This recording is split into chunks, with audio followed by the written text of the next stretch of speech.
రాజుకు ఉండవలసిన ప్రధాన ధర్మములు ఏమిటో శ్రీకృష్ణ దేవరాయలు ఈ పద్యంలో ఇలా వివరిస్తున్నారు. అతని పనిది పరాజ్య ద్వితీయము నిన్ను చేరు నెట్టి నెరపుననైనన్ క్షితిపుల కరిజయం ధనోన్నతియు ప్రజా సదయ రక్షణము ధర్మంబు. అతని పనిది పరాజ్య ద్వితీయము నిన్ను చేరు ఎట్టి నెరపుననైనన్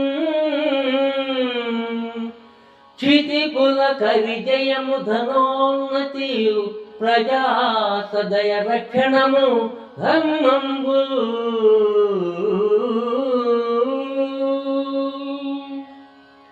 రాజు తన బాధ్యతలను సక్రమంగా నిర్వర్తిస్తే రాజ్యము అభివృద్ధి చెందుతుంది.